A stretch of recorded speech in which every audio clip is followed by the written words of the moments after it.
After the death of Saddam Hussein, there was only one leader in the world who raised his voice for Saddam Hussein. His name was Gaddafi, the Middle East, as the West called him. He stood up in front of the Arab kings and said, "If we still don't stop America now, then we will be next." All the Arab rulers laughed at him, but Gaddafi's words turned out to be absolutely true. Because after killing Saddam Hussein, America's next target was Muammar Gaddafi himself. But where did Gaddafi get this courage from?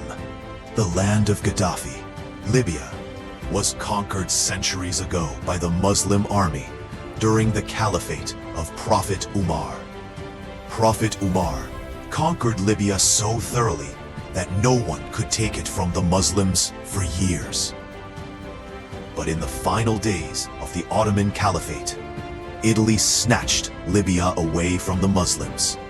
After that, a long war for independence broke out between the Muslims of Libya and the Italians. The leader of the Libyan Muslims at the time was Umar Mukhtar. Eventually, Umar Mukhtar was hanged. "Umar Mukhtar is dead," the world said.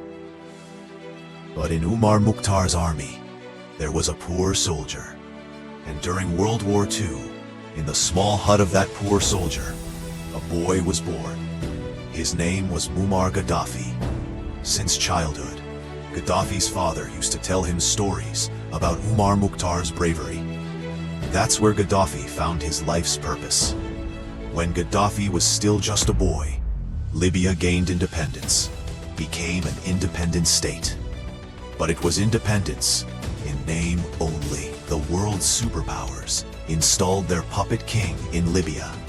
Even after independence, Libya remained one of the poorest and most backward regions. But everything was about to change, because Libya discovered one of the world's largest oil reserves. Suddenly, Libyans went from being some of the world's poorest people to some of the richest. An ordinary Libyan who used to earn only a few dollars began earning thousands in just a few years. But because Libya had a puppet king, he handed over control of all the country's oil to the British. As a result, the Libyan people began to hate their king.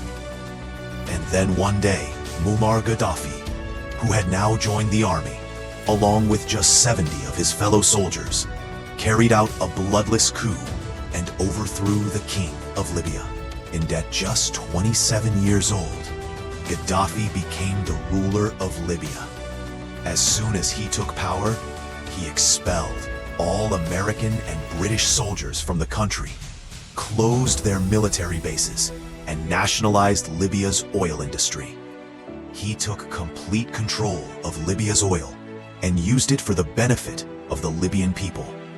Under Gaddafi's leadership, Libya became the richest country in Africa. Before Gaddafi, Libya's literacy rate was only 25%. Gaddafi made it 87%. He gave free education and medical care to the people. When a Libyan wanted to get higher education abroad, the government not only paid for the education, but also provided a monthly allowance. Libyans paid no rent or utility bills. All basic needs like electricity, gas, water, and healthcare were completely free. Even if someone needed surgery abroad, the Libyan government paid for it. When a Libyan got married, the government gave them a home and $50,000 to start a new life. Libya had no foreign debt. In fact, Libya was so rich that it used to give loans to other African countries.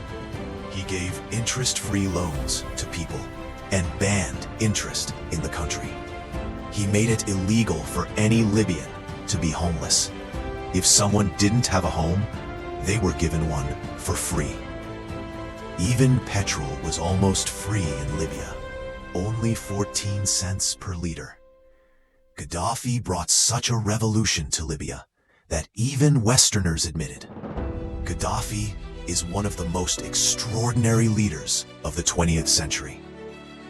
Not only that, Gaddafi started calling for the unification of all African nations, proposing a single African government, a single African military, and a single African currency backed by gold.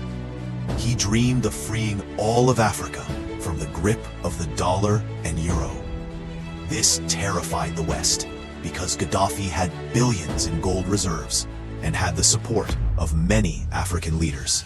He even suggested that all oil sales in Africa should be done using this gold-backed currency, which would have destroyed the dominance of the dollar. At the same time, he also challenged Israel and stood openly with Palestine. He spoke openly against Western double standards and was the only Arab leader to openly protest the killing of Saddam Hussein. All of this made Gaddafi the most hated man in the eyes of the West. The West labeled him a dictator, a madman, a terrorist. And then, under the guise of the Arab Spring, a plan was made to remove Gaddafi. Western-backed rebels were armed and funded. NATO began bombing Libya, killing thousands of civilians. Gaddafi's security was breached, and he was eventually caught. But even when captured, he didn't beg for his life. Instead, he kept repeating the words, "What did I do to you?" Gaddafi was brutally killed in the streets, his body dragged and humiliated. The same man who had once stood up to the entire Western world, who had given his people prosperity and dignity, was murdered in broad daylight, and the world watched in silence. After Gaddafi's death, Libya was thrown into chaos. To this day, the country is divided, lawless, and war-torn. There is no education, no health care, no security. Oil reserves are being looted, and foreign powers are back in control. But those who laughed at Gaddafi once, many of them now miss him. Because leaders like Gaddafi are born only once in a century. He was not perfect, but he dared to dream of a strong, independent Africa, and he paid for that dream with his life.